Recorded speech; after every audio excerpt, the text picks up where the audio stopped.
সত্য কথা, সত্য জিনিস মানুষের কাছে বলা, এটা কার ফরমান? আল্লাহর ফরমান। আমি বলেছিলাম যে 5টি জিনিস হচ্ছে পূর্ববর্তী নবীগণের সুন্নত, যা মানুষ যখন ভূমিষ্ঠিত হয়, যখন কোনো নারী ও পুরুষ মানুষের ঘরে জন্মগ্রহণ করে, তো যখন সাবালিকা হয়ে যায়, সাবালক অবস্থায় হয়তো কিছু জিনিস মানুষের শরীরের মধ্যে বৃদ্ধি পায়।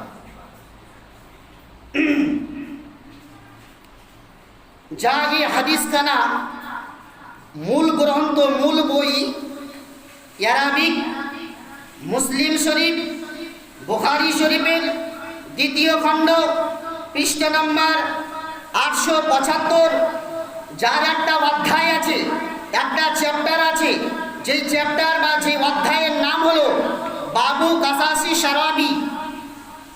এই অধ্যায়ের মধ্যে, এই চ্যাপ্টারের মধ্যে এই হাদিস খানা বর্ণিত। আন আবি হুরায়রাতা ক্বালা ক্বালা রাসূলুল্লাহি সাল্লাল্লাহু তাআলা আলাইহি ওয়াসাল্লাম আল ফিতরাতু খামসুন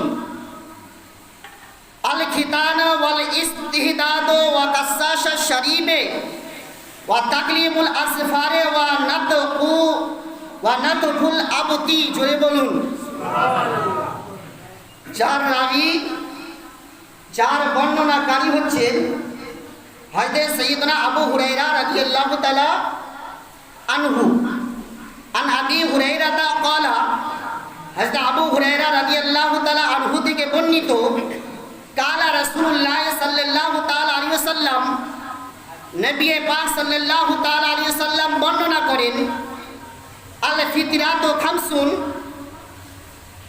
মানুষের মধ্যে প্রচলনগত 5টি জিনিস হচ্ছে পূর্ববর্তী নবীগণের সুন্নাত।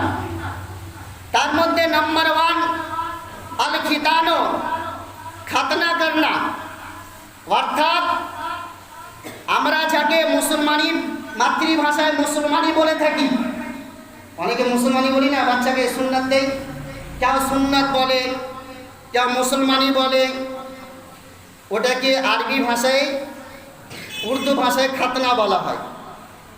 তো খামসুন আল খিতানো, 1 নাম্বার হচ্ছে সুন্নাত দেওয়া,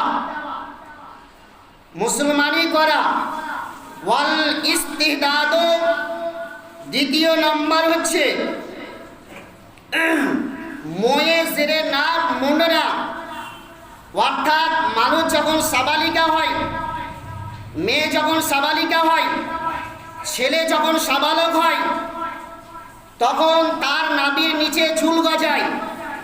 হযরত আনাস বিন মালিক রাদিয়াল্লাহু, হযরত আবু হুরায়রা রাদিয়াল্লাহু তাআলা আনহু বলছেন, ওয়া কাসাসুস ওয়াল ইস্তিদাদু, और मोए ज़ेरे नाक मुंडना, वा कसासु शरीबे, मोचे कतरवाना, वा तकलीमुल असफारी, नाखून तरवसना, वा नतफुल अबती, और बागल के बाल उठाना। 5টি জিনিস হচ্ছে পূর্ব নবী ও রাসূলগণের সুন্নাত আমাদের উপরে। 1 নম্বর হচ্ছে